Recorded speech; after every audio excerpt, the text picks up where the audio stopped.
ప్రస్తుతం south cinema ఇండస్ట్రీలో పలు లేడీ ఓరియంటెడ్ సినిమాలు రూపొందుతున్నాయి. స్టార్ హీరోయిన్లు, మోస్తార్ క్రేజ్ ఉన్న నటీమణుల వరకు విభిన్నమైన కథలతో తెరపైకి రాబోతున్నారు. ఒక్కొక్కరు ఒక్కొక్క సమస్యపై పోరాడే కథలతో ఈ సినిమాలు రూపొందుతున్నాయి. అనుష్క, ఘాటి, అరుంధతి, రుద్రమదేవి, భాగమతి లాంటి సినిమాలతో అదిరిపోయిన అనుష్క ఇప్పుడు ఘాటి అనే లేడీ ఓరియంటెడ్ సినిమాతో రాబోతోంది. క్రిష్ దర్శకత్వం వహిస్తున్న ఈ సినిమా ఏప్రిల్ 18, 2025న విడుదల కానుంది. బిజినెస్ లో ఎదిగిన ఓ మహిళను దుష్ట పురుషులు కుట్ర చేయగా ఆమె తిరిగి ఎలా ఎదిగిందనేదే కథ. సమంత మా ఇంటి బంగారం. సమంత తన మా ఇంటి బంగారం అనే సినిమాను తన సొంత బ్యానర్ లో నిర్మిస్తోంది. ఓ సాదా సీదా ఇల్లాలు ఎందుకు గన్ పట్టుకోవాల్సి వచ్చింది అన్నది ఈ సినిమా కథ. అయితే అనౌన్స్మెంట్ తర్వాత సినిమా అప్డేట్ ఇంకా రాలేదు. Shruti Haasan the I international లెవెల్లో రూపొందుతున్న ది ఐ అనే సినిమాలో శృతి హాసన్ ప్రధాన పాత్ర పోషిస్తుంది. ఓ భార్య తన భర్త చనిపోయాడని తెలిసి అంత్యక్రియలకు వెళితే అతను నిజంగా చనిపోయాడా లేదా అనే డౌట్ కలిగి తర్వాత ఎదురయ్యే అనుభవాలే సినిమా కథ. తమన్నా ఓదలాటు అనే సినిమాలో ఊరి కోసం పోరాడే నాగసాధువు పాత్ర చేస్తుంది. కీర్తి సురేష్ రివాల్వర్ రేటా. ఈ సినిమాలో ఓ సాధారణ అమ్మాయి తన బ్యాగులో కత్తి, తుపాకీ, బాంబులు పెట్టుకుని తిరుగుతుంటుంది. అదే కథ Revolver Rita. Rashmika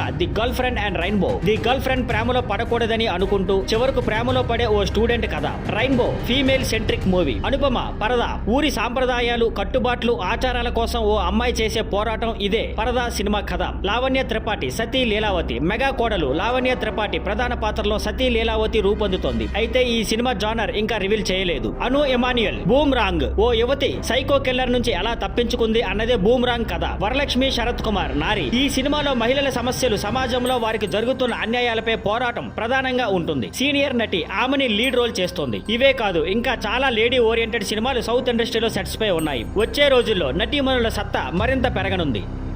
thank you for watching. Please like, share and subscribe.